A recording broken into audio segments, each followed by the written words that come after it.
अस्सलामुअलैकुम। तो कैसे हैं आप सब। आज मैं बहुत ही ज़बरदस्त सी रेसिपी लेकर आई हूँ। आज हम बनाएंगे मैंगो कस्टर्ड शरबत, जो बनाना बहुत ही आसान है और इस मौसम में ठंडा ठंडा शरबत बनाना तो बनता था। तो चलें स्टार्ट करते हैं। बिस्मिल्लाहिर्रहमानिर्रहीम। यहाँ मैंने पानी लिया है 2 कप, आप हस्बे ज़रूरत भी ले सकते हैं। यहाँ पर साबूदाना चाहिए हमें 1/4 कप, और मैंने इसे पानी में जो है भिगो कर रख दिया था तकरीबन 20 मिनट के लिए। और इसके बाद जो है अब हम इसे मीडियम फ्लेम पे 10 मिनट के लिए जो है कुक करेंगे, या तब तक इसे हम कुक करेंगे जब तक ये ट्रांसपेरेंट ना हो जाए। और ये देखें, इसे मैं मिक्स कर रही हूँ और साथ साथ इसे मैं कुक करती जाऊँगी। और ये देखें, इसे कुक करते हुए मुझे तकरीबन 7 से 8 मिनट हो चुके हैं, और ये देखें ट्रांसपेरेंट जो है होना शुरू हो गया है।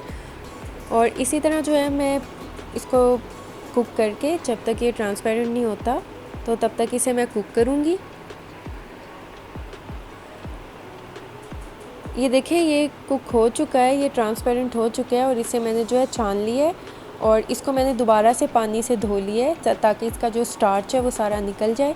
और यहाँ पर अब हमें चाहिए दूध 1 लीटर। आप कोई भी दूध ले सकते हैं, फ्रेश दूध भी ले सकते हैं और टेट्रा पैक का भी ले सकते हैं। और अब इसमें हम डालेंगे 1/2 कप चीनी, या आप अपने टेस्ट के अकॉर्डिंग भी यूज़ कर सकते हैं, कम या ज़्यादा। मैं यहाँ पर 1/2 कप जो है चीनी यूज़ कर रही हूँ और दूध को मिक्स कर लूँगी अच्छी तरह से। यहाँ मैंने कस्टर्ड पाउडर लिया है मैंगो फ्लेवर का 1 टेबल स्पून, और इसमें थोड़ा सा पानी ऐड किया है और इसको हम मिक्स कर लेंगे। हम इसमें इतना पानी ऐड करेंगे कि ये अच्छी तरह से मिक्स हो जाए, इसमें लम्प्स ना रहें। और ये देखें, दूध में भी अच्छा सा बॉईल आ चुका है। आप देख सकते हैं कि इसमें कितना अच्छा सा जो है बॉईल आ चुका है। और इसको जो है मैं मिक्स कर लूँगी। इसको हम अच्छा सा मिक्स कर लेंगे, और इसके बाद जो है जो हमने कस्टर्ड जो है मिक्स करके जो हमने रखा था, हम इसको थोड़ा थोड़ा सा करके वो ऐड करते जाएंगे और इसे मिक्स करते जाएंगे। और आप इस बात का ख्याल रखिएगा कि जब आप कस्टर्ड इसमें ऐड करें तो आपका जो फ्लेम है वो मीडियम होना चाहिए, आपका फ्लेम बिल्कुल भी हाई नहीं होना चाहिए। हमने ये देखिए इसमें कस्टर्ड तो ऐड कर दिया, अब ये ज़्यादा थिक नहीं होगा। इसको हम तकरीबन अब 1 से 2 मिनट के लिए जो है कुक करेंगे। इसमें अब मैंने डाल दिया है मैंगो एसेंस 1/2 टीस्पून। ये बिल्कुल ऑप्शनल है, आप चाहें तो आप इसे स्किप भी कर सकते हैं, लेकिन मैंने एक अच्छे फ्लेवर के लिए, एक मज़े का फ्लेवर आने के लिए इसमें ये डाल दिया था। और ये देखें, अब इसमें जो है मैंने कुक किए थे जो साबूदाना, वो ऐड कर देंगे इसमें, और इसको जो है हम अच्छी तरह से मिक्स करते जाएंगे। आप ये ज़रूर ट्राई कीजिएगा, इंशाल्लाह ये बहुत मज़े का बनता है।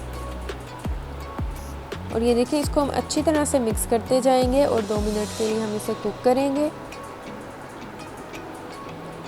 और ये देखिए 2 मिनट हो चुके हैं और मैंने जो है फ्लेम ऑफ कर दी है। तो अब जो है हम इसे ठंडा होने के लिए रख देंगे। यहाँ मैंने तुख्मा लंगा लिया है, इसको मैंने 2 टेबल स्पून लिए हैं और इसको मैंने 1 कप पानी में भिगो के रख दिया था।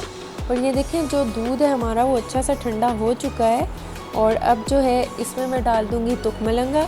मैंने 5 टेबल स्पून लिए और 5 टेबल स्पून इसमें मैं डाल दूँगी, और इसको अच्छी तरह से मैं मिक्स कर लूँगी। और अब जो है इसे मैं फ्रिज में रख दूँगी तब तक, जब तक कि ये बहुत अच्छा सा जो है ठंडा ना हो जाए। कम से कम हम 2 घंटे के लिए इसमें रखेंगे। और ये देखें, हमारा जो दूध है वो अच्छा सा ठंडा हो चुका है, और इस पे अब मैं जो है थोड़े से बादाम गार्निश कर रही हूँ। और माशाल्लाह माशाल्लाह ये देखें बहुत ही ज़बरदस्त सा तैयार हो चुका है। आप ज़रूर ट्राई कीजिएगा, दुआओं में याद रखिएगा। मिलती हूँ नेक्स्ट वीडियो में, तब तक के लिए अल्लाह हाफ़िज़।